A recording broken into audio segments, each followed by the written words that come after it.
Hi friends, അപ്പം നമ്മൾ child development and pedagogy എന്ന മോഡ്യൂളിൽ ഒരു പുതിയൊരു ടോപ്പിക്ക് തുടങ്ങാണ്, മൂല്യനിർണ്ണയം അഥവാ ഇവാലുവേഷൻ. ക്ലാസ് റൂമിൽ എന്താണ് നമ്മൾ കുട്ടികളുടെ പഠനത്തെ നമ്മൾ വിലയിരുത്തൂലേ, കുട്ടികളെ പല രീതിയിൽ നമ്മൾ വിലയിരുത്തും. അപ്പം അതിനെ കുറിച്ചിട്ടാണ് നമ്മൾ ഈ ഒരു ടോപ്പിക്കിൽ പറയാൻ പോകുന്നത്. എന്താണ് നിരന്തരവും സമഗ്രവുമായ മൂല്യനിർണ്ണയം, അതുപോലെ തന്നെ അതിൻ്റെ പഠനത്തിലെ വിലയിരുത്തൽ, പഠനത്തിനായുള്ള വിലയിരുത്തൽ, പഠിച്ചത് സ്വയം വിലയിരുത്തൽ, ഇങ്ങനെ 3 രീതിയിൽ വിലയിരുത്തൽ നടക്കുന്നുണ്ട്. പിന്നെ സഞ്ചിത രേഖ, സംഭവ വിവരണ രേഖ, പോർട്ട്ഫോളിയോ, ഇങ്ങനെ 3 രീതിയിലുള്ള ടെക്നിക്സുകൾ നമ്മൾ ഡിസ്കസ് ചെയ്യുന്നുണ്ട്. നിരന്തരവും സമഗ്രവുമായ മൂല്യനിർണ്ണയം അഥവാ continuous and comprehensive evaluation. Okay, എന്താണ് ഈ നിരന്തരവും സമഗ്രവുമായ മൂല്യനിർണ്ണയം? അത് നമ്മൾ എഡ്യൂക്കേഷൻ സിസ്റ്റത്തിൽ, നമ്മുടെ വിദ്യാഭ്യാസ നയത്തിലെ ഒരു പുതിയ താരതമ്യേന ഒരു പുതിയ ഒരു വ്യൂ പോയിന്റ് ആണ്. അതായത് നമ്മൾ പണ്ടത്തെ ഒരു സിസ്റ്റം എന്ന് പറഞ്ഞാൽ എങ്ങനെയായിരുന്നു, കുറേ പഠിപ്പിച്ചു കഴിഞ്ഞിട്ട് ആ ഒരു ടേം എൻഡിൽ, ഒരു സെമസ്റ്റർ കഴിയുമ്പോഴോ അല്ലെങ്കിൽ ഒരു വർഷം കഴിയുമ്പോഴോ ഒരു എക്സാം നടത്തും. ആ എക്സാമിൽ ഇതുവരെ പഠിപ്പിച്ചതിന് കുറേ ക്വസ്റ്റ്യൻസ് ചോദിക്കും, കുട്ടികൾ അതൊക്കെ എഴുതി വെക്കും. എന്നിട്ട് അതിൻ്റെ മാർക്ക് നോക്കിയിട്ട് നന്നായിട്ട് പഠിക്കുന്ന കുട്ടി, അങ്ങനത്തെ ഒരു വിലയിരുത്തലായിരുന്നു. അപ്പോൾ ഈ ഒരു അന്തിമ പരീക്ഷയിലെ മാർക്കിൻ്റെ അടിസ്ഥാനത്തിലുള്ള വിലയിരുത്തലുണ്ടല്ലോ, അത് കുറേ കാലമായിട്ട് വിമർശിക്കപ്പെട്ടു വരികയാണ്. അങ്ങനെയല്ല കുട്ടികളെ വിലയിരുത്തേണ്ടത്. ആ ഒരു എഴുത്ത് പരീക്ഷൻ്റെ അടിസ്ഥാനത്തിൽ മാത്രം കുട്ടികളുടെ കഴിവിനെ നമുക്ക് എന്ത് ചെയ്യാൻ പറ്റൂല, വിലയിരുത്താൻ പറ്റൂല. ചില കുട്ടികൾക്ക് എഴുതാൻ കഴിവില്ലാത്ത കുട്ടികളുടെ പക്ഷെ അവർ നന്നായിട്ട് പഠിക്കുന്നുണ്ടാവും. പിന്നെ നമ്മൾ പറഞ്ഞ പോലെ ഓരോ കുട്ടീൻ്റെയും കഴിവുകളും ബുദ്ധിശക്തിയൊക്കെ കിടക്കുന്നത് ഓരോ ഏരിയയിലായിരിക്കും. അപ്പം ഇതിന് വിമർശിക്കപ്പെട്ടതിൻ്റെ പകരമായിട്ട് വന്നിട്ടുള്ള ഒരു പുതിയൊരു മെത്തേഡാണ് ഈ ഒരു നിരന്തരവും സമഗ്രവുമായ മൂല്യനിർണ്ണയം അഥവാ കണ്ടിന്യൂസ് ആൻഡ് കോംപ്രഹെൻസീവ് ഇവാലുവേഷൻ. മൂല്യനിർണ്ണയം എന്താണ്? പഠന ബോധന പ്രക്രിയയുടെ അവിഭാജ്യ ഘടകമാണ് അല്ലേ. നമ്മൾ പഠിപ്പിക്കുന്നതും കുട്ടി പഠിക്കുന്നതും അതിൻ്റെ ഒരു അവസ്ഥ, നമ്മൾ പഠിപ്പിക്കുന്നത് റെഡി ആവുന്നുണ്ടോ, കുട്ടികൾക്ക് നന്നായി പഠിക്കാൻ പറ്റുന്നുണ്ടോ, ഇതുകൊണ്ട് എന്തെങ്കിലും കാര്യമുണ്ടോ, ഫലം ഉണ്ടോ എന്നൊക്കെ അറിയണമെങ്കിൽ എന്തുണ്ടാവണം? മൂല്യനിർണ്ണയം എപ്പോഴും നടത്തണം. അപ്പം ഈ ഒരു മൂല്യനിർണ്ണയം അതുകൊണ്ട് തന്നെ ഭയങ്കര പ്രധാനപ്പെട്ട ഒരു സംഭവമാണ്. വെറുതെ നടത്തിപ്പോകാനുള്ളതല്ല, കുട്ടീൻ്റെ പഠനത്തെ ബാധിക്കുന്ന ഒരു പ്രധാനപ്പെട്ട ഒരു കാര്യമാണിത്. സമഗ്രവും സ്ഥിരതയുള്ളതും വികസനം ഉറപ്പുവരുത്താൻ പ്രയോജനപ്പെടുന്നതും ആവണം എന്ത്? മൂല്യനിർണ്ണയം. അതായത് കുട്ടീൻ്റെ നമ്മൾ പഠിപ്പിച്ചു, അതിനെ മൂല്യനിർണ്ണയം നടത്തുമ്പോൾ അല്ലെങ്കിൽ അതിനെ ഇവാലുവേറ്റ് ചെയ്യുമ്പോൾ എന്തായിരിക്കണം അതിൽ?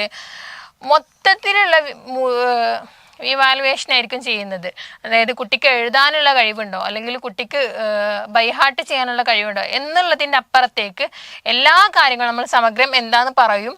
പിന്നെ സ്ഥിരതയുള്ളതും, ഒരു പ്രാവശ്യം ഒരു കുട്ടീനെ ടെസ്റ്റ് ചെയ്തു, അതിൽ അത്യാവശ്യം നല്ല മാർക്ക് കിട്ടി, പിന്നെ ഒരു 2 ദിവസം കഴിഞ്ഞിട്ട് പിന്നെയും ടെസ്റ്റ് ചെയ്യുമ്പോൾ മാർക്കില്ല, അപ്പോൾ എന്തായിരിക്കും, എന്തെങ്കിലും ഒരു മിസ്റ്റേക്ക് വന്നിട്ടുണ്ട്. അപ്പോൾ അങ്ങനെ ആവരുത്, ഒരു സ്ഥിരത ഉണ്ടാവണം ഈ ഒരു ഇവാലുവേഷൻ പ്രോസസ്സിന്. അതുപോലെ തന്നെ കുട്ടീൻ്റെ വികസനം ഉറപ്പുവരുത്താൻ പ്രയോജനപ്പെടുന്നതും ആവണം.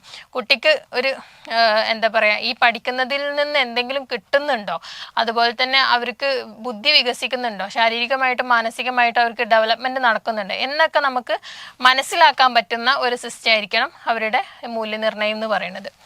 ഇനി സമഗ്രമായിരിക്കണം മൂല്യനിർണ്ണയം. സമഗ്രം എന്ന് പറഞ്ഞാൽ മൊത്തത്തിലുള്ളത്, ടോട്ടൽ ഇൻക്ലൂഡഡ് ആയിട്ടുള്ളത് എന്നാണ് അതിൻ്റെ അർത്ഥം.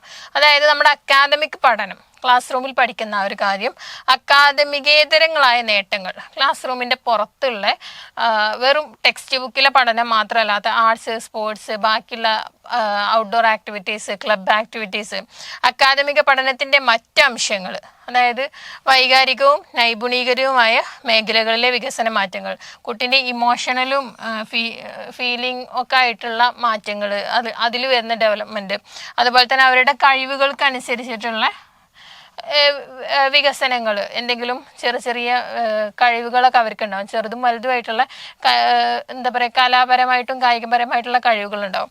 അപ്പം അതിലൊക്കെ വരുന്ന വികസന മാറ്റങ്ങൾ, ഇതൊക്കെ വിലയിരുത്താൻ പറ്റുന്നതായിരിക്കണം എന്ത്?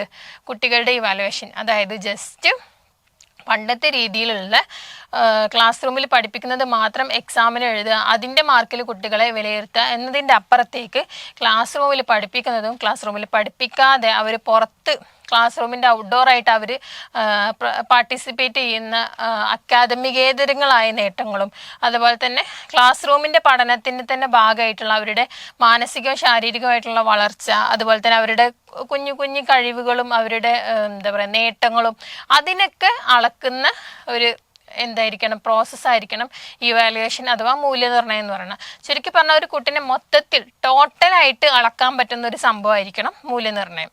ജസ്റ്റ് അവർക്ക് ടെക്സ്റ്റ് ബുക്കിലുള്ളത് ബൈ ഹാർട്ട് ചെയ്യാൻ പറ്റുന്നുണ്ടോ എന്നുള്ളതിൻ്റെ അപ്പുറത്തേക്ക്.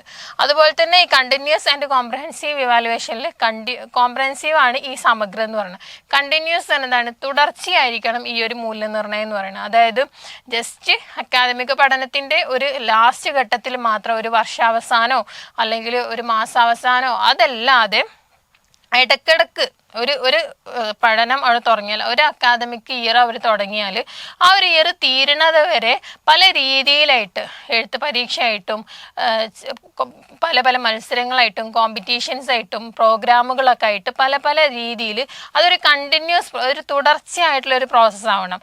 ഏതെങ്കിലും ഒരു തലക്കൽ മാത്രം നമ്മൾ ചെയ്താൽ പോരാ. അപ്പം അടുത്ത അതിൽ വരുന്നൊരു സംഭവമാണ് പഠനത്തിലെ വിലയിരുത്തൽ. നമ്മൾ ക്ലാസ് റൂമിലുള്ള പഠനം ഉണ്ടല്ലോ, ആ പഠനത്തിലുള്ള വിലയിരുത്തൽ, എങ്ങനെയാണ് പഠനം പോകുന്നത്, അതെന്താണ് വിലയിരുത്തൽ എന്താണ്? പഠന ബോധന പ്രക്രിയ മെച്ചപ്പെടുത്താൻ വേണ്ടിയിട്ടുള്ള ഒരു സംഭവമാണ്. അധ്യാപകരും വിദ്യാർത്ഥികളും നൽകുന്ന വിവരങ്ങളുടെ അടിസ്ഥാനത്തിൽ നടത്തുന്ന പ്രവർത്തനങ്ങൾ.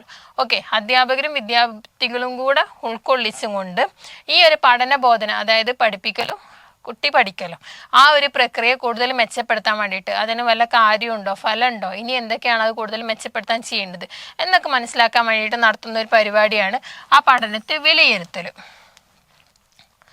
സ്കൂൾ പ്രവർത്തനങ്ങളിൽ എന്താണ്, പഠന പ്രക്രിയയും വിലയിരുത്തൽ പ്രക്രിയയും പരസ്പരം ചേർന്ന് നിൽക്കുന്നു. പഠിക്കുന്ന ആ ഒരു സംഭവത്തിനെ വിലയിരുത്തിയാൽ മാത്രമേ പഠനം നമുക്ക്, കാരണം ടീച്ചേഴ്സ് കുറേ പഠിപ്പിച്ചു കൊടുക്കുന്നുണ്ട്, കുട്ടികൾ ഇങ്ങനെ കേൾക്കുന്നുണ്ട്, ഈ കുട്ടികൾക്ക് ശരിക്കും തലയിൽ കയറുന്നുണ്ടോ, പഠനം സംഭവിക്കുന്നുണ്ടോ, അതോ ജസ്റ്റ് ഈ ഒരു പ്രസംഗം മാത്രമാണോ സംഭവിക്കുന്നത്? ടീച്ചേഴ്സിൻ്റെ പഠിപ്പിക്കുന്ന ആ ഒരു ടെക്നിക്സിൽ പ്രശ്നങ്ങളുണ്ടോ, കുട്ടികളുടെ ക്ലാസ് റൂമിലിരിക്കുന്ന ഇതിലെന്തെങ്കിലും പ്രശ്നങ്ങളുണ്ടോ, ഇനി എന്തൊക്കെയാണ് നമ്മൾ പരിഹരിക്കേണ്ടത്, എന്തൊക്കെയാണ് ഇമ്പ്രൂവ്മെൻ്റ് വരുത്തേണ്ടത് എന്നൊക്കെ മനസ്സിലാക്കാൻ ഈ ഒരു വിലയിരുത്തൽ പ്രക്രിയ അത്യാവശ്യമാണ്. ലക്ഷ്യത്തെയും ഈ ഒരു അസസ്മെന്റ് അഥവാ ഈ ഒരു വിലയിരുത്തൽ പ്രോസസ്സ് ഉണ്ടല്ലോ, അതിൻ്റെ ലക്ഷ്യത്തെ മുൻനിർത്തിയിട്ട് 3ആയിട്ട് നമുക്ക് തരംതിരിക്കാം. ഫസ്റ്റത്തെയാണ് പഠനത്തിനായുള്ള വിലയിരുത്തൽ അഥവാ അസസ്മെന്റ് ഫോർ ലേണിംഗ്. പഠനത്തിന് വേണ്ടിയിട്ടുള്ള വിലയിരുത്തലാണ് നടക്കുന്നത്. അതിലെങ്ങനെയെന്ന് വെച്ചാൽ, പഠനം നടക്കുമ്പോൾ അതിൻ്റെ ഫലപ്രാപ്തിക്കായി വിലയിരുത്തൽ നടക്കുന്നു. അതായത് നമ്മൾ പറഞ്ഞ പോലെ ഒരു ഇയർ തുടങ്ങി, അപ്പോൾ ആ ഇയറിൽ പഠനം നടന്നുകൊണ്ടിരിക്കുമ്പോൾ തന്നെ അതിൻ്റെ കൂടെ വിലയിരുത്തൽ പ്രോസസ്സ് നടക്കുകയാണ്. പല രീതിയിൽ കുഞ്ഞു ക്ലാസ് ടെസ്റ്റുകളായിട്ട് അല്ലെങ്കിൽ ചെറിയ സംഭവങ്ങളൊക്കെ ആയിട്ട് ക്ലാസ്സിൽ നടന്നുകൊണ്ടിരിക്കുന്നതിൻ്റെ ഒപ്പം തന്നെ ഈ ഒരു പ്രോസസ്സ് നടക്കുന്നുണ്ട്. അതിൻ്റെ അടിസ്ഥാനത്തിലുള്ള ടീച്ചറുടെ ഇടപെടൽ. എന്നിട്ട് എന്താണ്, അതിന്ന് കുഞ്ഞു ക്ലാസ് ടെസ്റ്റുകൾ ചെയ്യുക, അല്ലെങ്കിൽ കുട്ടികളോട് പ്രൊജക്റ്റൊക്കെ ചെയ്യിപ്പിക്കുക, ക്വസ്റ്റ്യൻ ചോദിപ്പിക്കുക, ഹോംവർക്ക് ചെയ്യിപ്പിക്കുക, അങ്ങനെയുള്ള സംഭവങ്ങൾ നടക്കുമ്പം കുട്ടികൾ എവിടെയാണ് ഡൗൺ ആവുന്നത്, അവർക്ക് എവിടെയാണ് ടഫായിട്ട് വരുന്നത്, ടീച്ചേഴ്സിൻ്റെ ടീച്ചിങ് ആ ഒരു മെത്തേഡ് എവിടെയാണ് പ്രശ്നമായിട്ട് വരുന്നത്, എവിടെയാണ് കുട്ടികൾക്ക് നന്നായിട്ട് സ്കോർ ചെയ്യാൻ പറ്റുക എന്നൊക്കെ മനസ്സിലാവുമ്പോൾ അതിനനുസരിച്ചിട്ട് അപ്പപ്പോൾ ടീച്ചേഴ്സിൻ്റെ ഇടപെടലുണ്ടാവും. അതിൻ്റെ ഒരു മെച്ചം എന്താണ്, ഇയർ കഴിഞ്ഞിട്ട് പഠനമൊക്കെ കഴിഞ്ഞിട്ട് ലാസ്റ്റ് ഒരു എക്സാം നടത്തുന്നതും ഈ ഇടയ്ക്കിടയ്ക്ക് കുട്ടികളെ ടെസ്റ്റ് ചെയ്യുന്നതും തമ്മിലുള്ള വ്യത്യാസം എന്താണ്, ഇവിടെ ആകുമ്പോൾ നമുക്ക് കുട്ടികളുടെ പ്രശ്നങ്ങൾ നമുക്ക് അപ്പം തന്നെ ടീച്ചേഴ്സിന് മനസ്സിലാക്കിയിട്ട് അതിനനുസരിച്ചിട്ട് ഇടപെടാൻ പറ്റും. മറ്റേതാകുമ്പോൾ ഒക്കെ കഴിഞ്ഞിട്ട് എക്സാം നടത്തുമ്പം കുട്ടികൾക്ക് എവിടെയായിരുന്നു ടഫ് എന്നോ എവിടെയായിരുന്നു ബുദ്ധിമുട്ട് എന്നോ അപ്പം നമ്മൾ എന്തായിരുന്നു ചെയ്യേണ്ടതെന്നൊക്കെ കഴിഞ്ഞിട്ട് നോക്കിയിട്ട് കാര്യമില്ല. ഇനി പഠന പ്രക്രിയയിൽ ഇതെന്താണ്, ആദ്യത്തെ നടക്കുന്നത് തുടക്കം മുതൽ അവസാനം വരെ ഇടയ്ക്കിടയ്ക്കിടയ്ക്ക് നടക്കുന്ന ഒരു അസസ്മെൻ്റ് ആണിത്.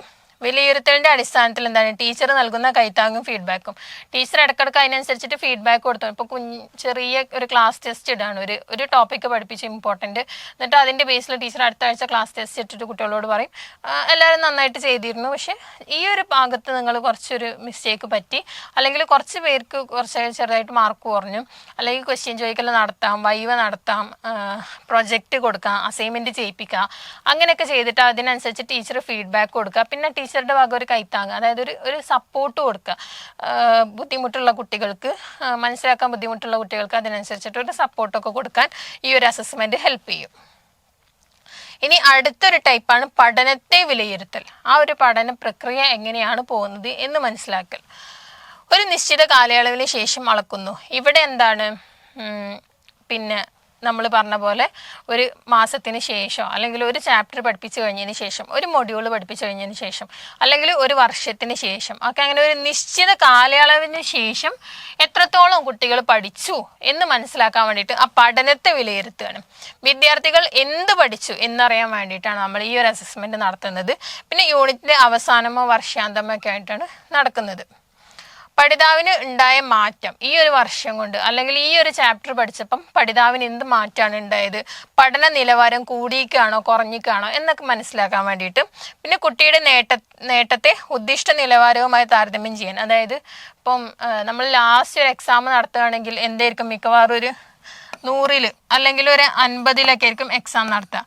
അപ്പം അതിലൊരു 100 34 മാർക്ക് കിട്ടിയാലേ കുട്ടികൾ ജയിക്കുള്ളൂ. അപ്പം അതാണ് ഒരു ഉദ്ദിഷ്ട നിലവാരം, അതാണ് ബേസിക് ആയിട്ട് ജയിക്കാനുള്ളൊരു നിലവാരം.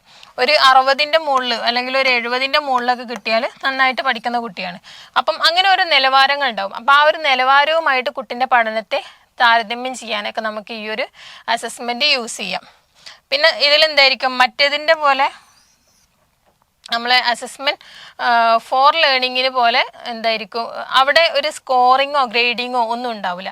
പക്ഷെ ഇവിടെ എന്തായിരിക്കും ഒരു പ്രോഗ്രസ് കാർഡ് പോലെ ഒരു സ്കോർ ഷീറ്റോ അല്ലെങ്കിൽ ഒരു ഗ്രേഡ് ഷീറ്റോ ഒക്കെ ഉണ്ടാവും. കുട്ടികൾക്ക് ഈ ഒരു സബ്ജക്റ്റിൽ ഇത്രയാണ് ഈ ഒരു വർഷത്തെ സ്കോർ, ഇത്രയാണ് അവരുടെ ഗ്രേഡ് എന്നുള്ളതിന് ഒരു കൃത്യമായിട്ടുള്ള ഒരു രേഖ ഉണ്ടാവും. പിന്നെ അടുത്തതാണ് പഠിച്ചത് സ്വയം വിലയിരുത്തൽ, അസസ്മെന്റ് ആസ് ലേണിംഗ്. ഓക്കെ, അതായത് കുട്ടി സ്വയം എൻ്റെ പഠനം എങ്ങനെ ഉണ്ടായിരുന്നു എന്ന് മനസ്സിലാക്കുന്നത് ഒരു പരിപാടി. കുട്ടി പഠിച്ച കാര്യങ്ങൾ സ്വയം വിലയിരുത്തുന്നു. ഓക്കെ, അത് ഈ ക്ലാസ്സിൽ നടന്നുകൊണ്ടിരിക്കുമ്പോൾ, അതായത് വർഷാവസാനമല്ല, ഇതൊരു ആത്യന്ത പ്രോസസ്സാണ്. ക്ലാസ് തുടങ്ങിയ മുതൽ ലാസ്റ്റ് വരെ ഇടയ്ക്കിടയ്ക്ക് കുട്ടിക്ക് ചെയ്യാൻ പറ്റും എൻ്റെ പഠനം എങ്ങനെയുണ്ടായിരുന്നു എന്ന് കുട്ടി സ്വയം വിലയിരുത്തുക. അതിന് സഹായകരമായ കുറച്ച് ടെക്നിക്സ് ഉണ്ട് കുട്ടീനെ ഹെൽപ്പ് ചെയ്യുന്നത്. അതിൽ ഫസ്റ്റത്തെയാണ് സഞ്ചിത രേഖ അഥവാ ക്യുമുലേറ്റീവ് റെക്കോർഡ്. ഓക്കെ, പേരിൽ നിന്ന് നമുക്ക് മനസ്സിലാവും കുട്ടിയുടെ വിദ്യാഭ്യാസ ചരിത്രത്തിൻ്റെ ഒരു രേഖയാണ്. അതായത് ഇപ്പോൾ ഒരു 10ാം ക്ലാസ്സിക്ക് ഒരു കുട്ടി ചേരുകയാണ്. അപ്പോൾ ആ 10ാം ക്ലാസ് തുടങ്ങുമ്പോൾ മുതൽ ആ കുട്ടിക്ക് എന്തുണ്ടാക്കുക, ഒരു സഞ്ചിത രേഖ അല്ലെങ്കിൽ ഒരു ക്യുമുലേറ്റീവ് റെക്കോർഡ് ഉണ്ടാക്കുക. ടീച്ചേഴ്സാണ് കേട്ടോ ചെയ്യേണ്ടത്. എന്നിട്ട് എന്താണ്, ഒരു ക്രമാനുഗതികമായ രേഖയായിരിക്കും. തുടക്കത്തിൽ നിന്നുള്ള അതിൻ്റെ എന്താ പറയുക ഒഴുക്കിനനുസരിച്ചിട്ട് അല്ലെങ്കിൽ അതിൻ്റെ ഒരു ഓർഡറിനനുസരിച്ചിട്ടായിരിക്കും രേഖപ്പെടുത്തി വെക്കുന്നത്. സൂക്ഷ്മമായ മൂല്യനിർണ്ണയത്തിൻ്റെ ഒരു ഭാഗമാണ്. അതായത് അവരുടെ വിദ്യാഭ്യാസത്തിൻ്റെ ഓരോ പൊട്ടും പൊടിയടക്കം നമ്മൾ സൂക്ഷിച്ചു വെക്കും, രേഖപ്പെടുത്തി വെക്കും. പിന്നെ ദീർഘകാലമായിട്ടുള്ള ഒരു കൊല്ലോ അല്ലെങ്കിൽ ഇപ്പോൾ ഒരു UP സ്കൂൾ മുഴുവനോ ഹൈസ്കൂൾ മുഴുവനോ +1 +2 മുഴുവനോ അങ്ങനെയുള്ളൊരു ദീർഘകാലത്തെ ഒരു രേഖയായിരിക്കും ഇത്. ഇതിലെന്തൊക്കെയാണ് വരുന്നത് എന്ന് വെച്ചാൽ കായികവും ഭൗതികവും സാൻമാർഗികവുമായി സാമൂഹികമായും ഉൾപ്പെട്ട സമഗ്ര വികസനത്തിൻ്റെ വിലയിരുത്തൽ. കായികമായിട്ടുള്ളത് ഫിസിക്കൽ, അവരുടെ സ്പോർട്സ് പരമായിട്ടും ഒക്കെ ആയിട്ടുള്ള അവരുടെ ആ ഒരു വികസനം. അതുപോലെ തന്നെ ഭൗതികപരമായിട്ടുള്ള ഒരു +1 ചേർന്നപ്പോൾ മുതൽ +2 എത്തിയ വരെയുള്ള അവരുടെ ഒരു ബുദ്ധിശക്തിൻ്റെ ഒരു വികസനം. അതുപോലെ തന്നെ സാൻമാർഗികപരമായിട്ടുള്ള അവരുടെ മോറൽ വാല്യൂസിൻ്റെ ഒക്കെ ഒരു വികസനം. സാമൂഹികമായിട്ടുള്ള അവരുടെ ചിന്തകളും വാല്യൂസൊക്കെ എത്രത്തോളം വികസിച്ചു, അതൊക്കെ ഉൾപ്പെട്ട സമഗ്ര വികസനമാണ് കുട്ടീൻ്റെ ഒരു ടോട്ടാലിറ്റി. അതായത് ഒരു സ്കൂളിൽ കുട്ടി എങ്ങനെയാണ്, സ്കൂളിലത്തെ കാര്യമാണ്, സ്കൂളിൽ കുട്ടി ഏതൊക്കെ ഏരിയയിലാണോ പ്രവർത്തിക്കുന്നത്, എന്തൊക്കെ രീതിയിലാണോ കുട്ടി ചിന്തിക്കുന്നത് പ്രവർത്തിക്കുന്നത്, അതിൻ്റെ ഒക്കെ ഉൾപ്പെട്ടിട്ടുള്ള ഒരു സമഗ്ര വികസനത്തിൻ്റെ വിലയിരുത്തലാണ് ഇതിൽ നടക്കുന്നത്. പഠിതാവിൻ്റെ ഭൂതവർത്തമാന കാലങ്ങളിലെ വിവരങ്ങളുടെ സമഗ്ര ചിത്രം. അതായത് ഇപ്പം ഈ പറഞ്ഞ പോലെ 10ാം ക്ലാസ്സിലാണ് റെക്കോർഡ് ചെയ്യണമെന്ന്, 10ാം ക്ലാസ്സിലെ കാര്യമാണ് ഇപ്പോൾ റെക്കോർഡ് ചെയ്യുന്നുണ്ടെങ്കിൽ പോലും 9ാം ക്ലാസ്സിലത്തെ ആ കുട്ടീൻ്റെ കായികപരമായിട്ടും പഠനപരമായിട്ടും ക്ലാസ് റൂമിലുള്ള കാര്യങ്ങളൊക്കെ നമുക്കതിൽ രേഖപ്പെടുത്തി വെക്കാം. അതുപോലെ തന്നെ ഇപ്പം നടന്നുകൊണ്ടിരിക്കുന്ന കാര്യങ്ങൾ രേഖപ്പെടുത്തി വെക്കുക. അതെന്തിനാന്ന് വെച്ചാൽ ഇപ്പം നമുക്ക് 10ാം ക്ലാസ്സിൽ കുട്ടിക്ക് മാത്സിൽ എത്ര മാർക്ക് കിട്ടും എന്നുള്ളതൊന്ന് ഗസ് ചെയ്യണം. അപ്പം നമുക്ക് വേണമെങ്കിൽ ആ കുട്ടീൻ്റെ 10ാം ക്ലാസ്സിലത്തെ മാത്സിൻ്റെ ഒരു പോക്ക് എങ്ങനെയാണ് നമുക്ക് ക്യുമുലേറ്റീവ് റെക്കോർഡിൽ രേഖപ്പെടുത്തി വെക്കാം. അതുപോലെ തന്നെ 9ാം ക്ലാസ്സിലും 8ാം ക്ലാസ്സിലൊക്കെ മാത്സിൽ ആ കുട്ടീൻ്റെ പെർഫോമൻസ് എങ്ങനെയായിരുന്നു അതും നമുക്ക് ഈ ഒരു സഞ്ചിത രേഖ നോക്കിയിട്ട് അന്നത്തെ റെക്കോർഡ്സൊക്കെ നോക്കിയിട്ട് നമുക്ക് മനസ്സിലാക്കാം. അപ്പം നമുക്ക് ഏകദേശം ആ കുട്ടിക്ക് മാത്സിൽ എത്രയാണ് കിട്ടാൻ പോകുന്നത് എന്നൊന്ന് ഗസ് ചെയ്യാൻ പറ്റും. ഓക്കെ, അപ്പം അങ്ങനെ ഭാവി ഗസ് ചെയ്യാനും, അതായത് സ്കൂൾ സ്കൂളിലെ കാര്യങ്ങൾ കേട്ടോ, ആ കുട്ടീൻ്റെ ഭാവി സ്പോർട്സിലാണെങ്കിലും അക്കാദമിക്സിലാണെങ്കിലും ആർട്സിലാണെങ്കിലും ഒക്കെ അതിലുള്ള ആ കുട്ടീൻ്റെ ഒരു ഭാവി, ആ കുട്ടീൻ്റെ ഈ ഒരു രേഖ നോക്കിയിട്ട്, സഞ്ചിത രേഖ നോക്കിയിട്ട് നമുക്ക് ഏകദേശം ഗസ് ചെയ്യാൻ പറ്റും. ഇനി അടുത്ത ഒരു ടെക്നിക്കാണ് കുട്ടിക്ക് സ്വയം മനസ്സിലാക്കാനുള്ള. ഇതിപ്പം ഈ ഒരു സഞ്ചിത രേഖ അഥവാ ക്യുമുലേറ്റീവ് റെക്കോർഡ് നമ്മൾ പറഞ്ഞു കുട്ടിക്ക് സ്വയം വിലയിരുത്താനുള്ള ഒരു ടെക്നിക്കാണ്. ഇത് ചെയ്യുന്നത് ടീച്ചേഴ്സ് ആണെങ്കിലും ഒരു കുട്ടിക്ക് സ്വന്തം സഞ്ചിത രേഖ നോക്കിയിട്ട് എന്താണ്, എൻ്റെ പഠനത്തിൻ്റെ ഒരു പ്രോസസ്സ് ഇങ്ങനെയൊക്കെയാണ്, ഇവിടേക്കാണ് ഞാൻ താഴ്ന്നു പോയിട്ടുള്ളത്, ഇവിടേക്കാണ് ഞാൻ നന്നായിട്ട് സ്കോർ ചെയ്തിട്ടുള്ളത്, എൻ്റെ ഔട്ട് ഓഫ് അക്കാദമിക് ആക്ടിവിറ്റീസ് ഒക്കെ എങ്ങനെയൊക്കെയാണ് എന്നുള്ള സ്വയം മനസ്സിലാക്കാൻ ഈ ഒരു രേഖ ഹെൽപ്പ് ചെയ്യും. ഈ അടുത്താണ് സംഭവ വിവരണ രേഖ അഥവാ അനക്ഡോട്ടൽ റെക്കോർഡ്.